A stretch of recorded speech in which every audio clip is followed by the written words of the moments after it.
PV കുട്ടൻ കൂടിയുണ്ട് വിശദ വിവരങ്ങളുമായി. കുട്ടൻ, ഏത് പഞ്ചായത്തിലാണ് ഇപ്പോൾ ഉള്ളത്, ഏത് ബൂത്തിലാണ്? അപ്പോൾ ഇവിടെ ഈ സമയം അവിടെ കാണുന്നത് എന്താണ്? സമയം 10 മണിയോട് അടുത്തുകൊണ്ടിരിക്കുന്നു. ഇനി വെയിലൊക്കെ വീഴാനുള്ള സാധ്യതയുണ്ട്.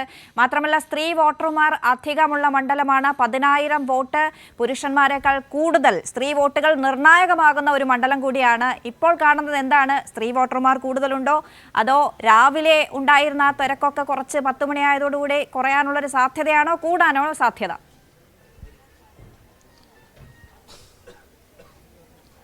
അന്നാ, ഞാനിപ്പോൾ നിൽക്കുന്നത് മുനിസിപ്പാലിറ്റി, അതായത് പാലക്കാട് നഗരസഭയിലെ പ്രധാനപ്പെട്ട ഒരു സ്കൂളിലാണ്, യാക്കര ഗവൺമെന്റ് UP സ്കൂളിലാണ്. ഇവിടെ നമുക്ക് ദൃശ്യങ്ങളിൽ കാണാം. ഇവിടെ 5 ബൂത്തുകളുണ്ട്. 97, 98, 99, 100, 101 എന്നിങ്ങനെ 5 ബൂത്തുകളാണ് ഇവിടെ തയ്യാറാക്കിയിരിക്കുന്നത്. ഇതിനകത്ത് ഏതാണ്ട് ഒരു 5000-ലധികം വോട്ടർമാർ ഇവിടെ വോട്ട് രേഖപ്പെടുത്തേണ്ടതുണ്ട്. ഈ സമയമാകുമ്പോഴേക്കും ഏതാണ്ട് 700-നും 800-നും ഇടയിലുള്ള വോട്ടർമാർ വോട്ട് രേഖപ്പെടുത്തി കഴിഞ്ഞു.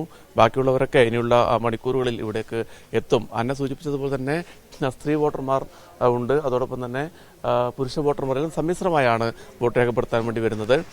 അത്യാവശ്യം നല്ല ക്യൂ എന്ന് തന്നെ പറയാൻ വേണ്ടി പറ്റും. രാവിലെ മുതൽ തന്നെ നമുക്ക് അറിയാവുന്നതുപോലെ നല്ല ക്യൂ ഉണ്ടായിരുന്നു.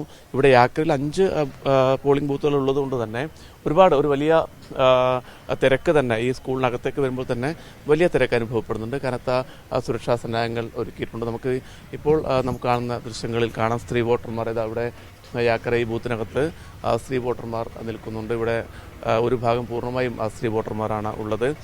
ഈ കാഴ്ച തന്നെ, ഇത്തരം കാഴ്ചകൾ തന്നെയാണ് ഈ നഗരസഭയിലെ പല ഭാഗത്തും അതോടൊപ്പം തന്നെ പഞ്ചായത്തുകളും ഒക്കെ നമുക്ക് കാണാൻ സാധിക്കുന്നത്. ഏതായാലും ഈ ഒരു മാസത്തെ 35 ദിവസത്തെ ആവേശകരമായ പ്രചാരണം, അതിന് പരിസമാപ്തി കുറിച്ചുകൊണ്ടുള്ള വലിയ കൊട്ടിക്കലാശം, പാലക്കാട് നഗരത്തെ ഇളക്കിമറിച്ച കൊട്ടിക്കലാശം, ഇതൊക്കെ വോട്ടർമാരിൽ വലിയ തോതിൽ പ്രതികരണം ഉണ്ടാക്കിയിട്ടുണ്ട് എന്നാണ് ഈ സമയം വരെയുള്ള പോളിംഗ് ശതമാനം വെച്ച് നമുക്ക് പറയാൻ വേണ്ടി സാധിക്കുക. ഇനിയുള്ള നിമിഷങ്ങൾ അന്ന സൂചിപ്പിച്ചതുപോലെ തന്നെ പാലക്കാടിൻ്റെ ചൂടിനെ കുറിച്ച് നമുക്കറിയാം. പക്ഷേ ആ ചൂടിനൊക്കെ അവഗണിച്ചുകൊണ്ട് വോട്ടർമാർ പോളിംഗ് ബൂത്തുകളിലേക്ക് എത്തുമെന്നാണ് 3 മുന്നണികളും പ്രതീക്ഷിക്കുന്നത്.